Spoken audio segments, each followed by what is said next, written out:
Okay. So how did the phrase hamburger come up? So after the Apollo and whatever, we went over to Uptown Comedy Club. And at the Uptown Comedy Club, I remember that. That was a hot spot in New York. All the hottest comics were in that spot. That was hip hop comics. right. So they told me I was country. I could see. I'm not saying you are, but I'm saying black people don't wear no cowboy hat in New York City. The hell you It think? wasn't that. I was just me. And they said I was country. And I said, what you mean country? They said, well, everybody from Jersey's country, but you real country. And they said, you even talk country. You sound country when you talk. And I was like, no, I don't. So they said, you should come on stage in an overall and pig with a pig. No, come on. I said, now. you crazy in New York? Yeah, come on. So I said, what I'll do is I'll show you my uncle. He's country.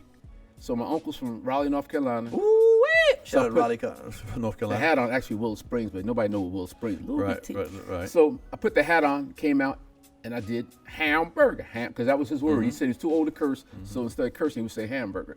So I said hamburger. So everybody's like, yo, that was funny. And the next week I came without the hat, and they said, where's your hat, Tex? Wow. And I said, I'm not wearing a cowboy hat. I ain't doing it again. They said, come on, Tex, where's your hat? So I went out and did it again, and here it is, 33 years later, still wearing a hat. People won't let me take it off. Wow. And so you felt some kind of kinship with that. Well, I was searching for an identity, and you can relate to this and help the people relate to this also. As a stand-up comic, week after week, night after night, people would say, you were on the show last night, or I say, who was on the show? I forgot. Some girl, she did a joke about, or some guy, he did a joke about. So I said, I wasn't gonna be that guy who's forgotten. Nice. So saying hamburger and being a black guy wearing a cowboy hat, oh, they remembered you. And I beat you over the head with the hamburger thing. And right after I did my set on Def Jam, Russell Simmons came running up to stage and grabbed me. And I'm like, I messed up. That was brilliant. Freaking brilliant. Oh, I loved it. That was brilliant. Don't do that. Don't do that, man. You don't Mike Tyson, man. Oh, man. And I said, what are you talking about? That was the greatest marketing I'd ever seen. I Yeah. was like, thank you, Russell. Thank you. And for him to say that, he could have just walked past me or whatever. Sure. But for him to come on stage and grab me and say that, it stuck in my head. And I never really thought about it 2 years later. I'm like, now I understand what he meant by it. The marketing, yeah, Right. yeah. He had the worst marketing. What, good night, goodbye, thank you, whatever. But it worked. Everybody, it worked. man. Everybody says it's memorable. I couldn't remember. What was it? What did he say? Thank you for coming out. See you next week.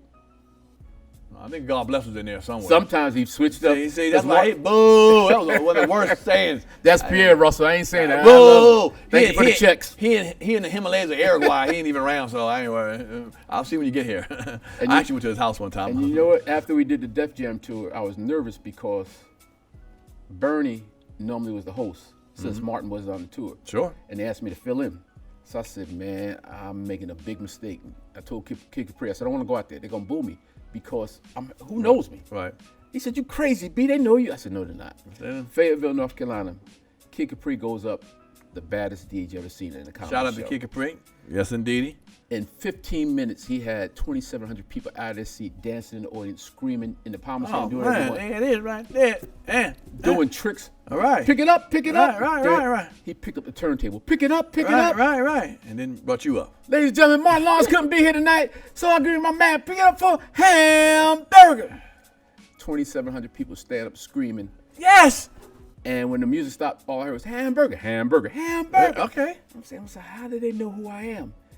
Dummy, Def Jam. Everybody's watching it. Right, sure. And that was the hottest show out, man.